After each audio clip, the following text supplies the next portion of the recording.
ఓం శ్రీమాత్రే నమః.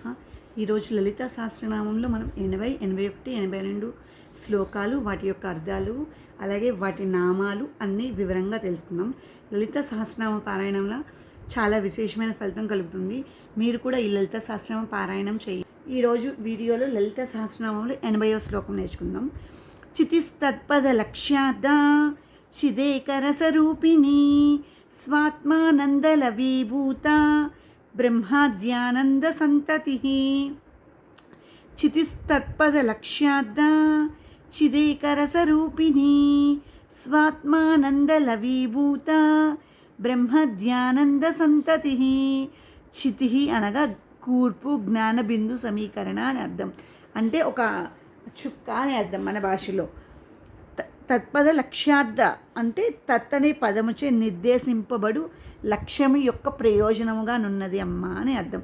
చిదేక రసరూపిణి జ్ఞాన చైతన్యమే ఒక రసముగా లేదా సర్వస్వరముగా స్వరూపముగా కలిగినది అమ్మ. అమ్మే జ్ఞాన చైతన్యం అని ఈ నామం యొక్క అర్థం. స్వాత్మానంద లవీభూత బ్రహ్మధ్యానంద సంతతి. దీని యొక్క అర్థం తనకు సంబంధించిన ఆనందముతో లేసమాత్రమైన బ్రహ్మానందము. బ్రహ్మధ్యానంద సంతతి అనను. ప్రజాపతి అని ఉంది కదా, దాని కాదు మొదలైన ఆనందము సమూహము కలిగింది అమ్మ అని అర్థం. ఇప్పుడు 81వ శ్లోకం, దాని యొక్క అర్థం తెలుసుకుందాం. పరా ప్రత్యక్షితి రూప పశ్యంతి పరదేవత మధ్యమా వైఖరి రూప భక్త మానసహంసిక.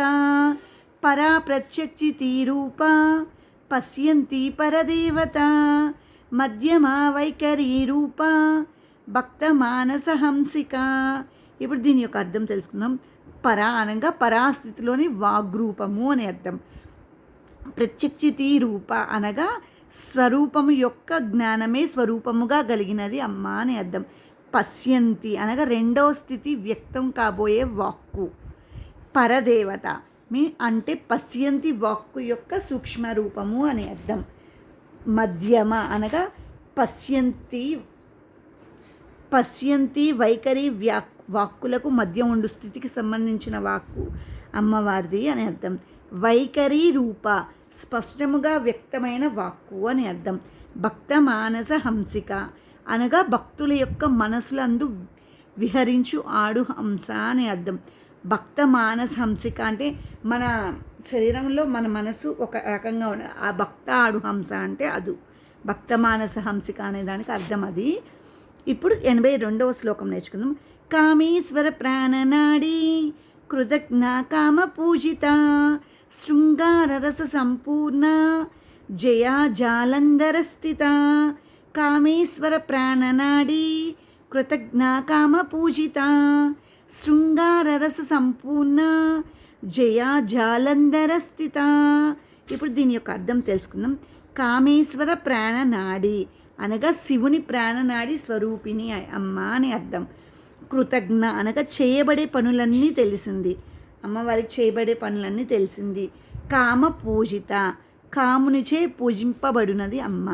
శృంగార రస సంపూర్ణ అనగా శీర్షములతోనూ కోణముల చేతను నవరసాది సావముల చేతను కూడి నిండుగా ఉన్నది అమ్మ అని అర్థం. జయ అనగా జయస్వరూపిణి.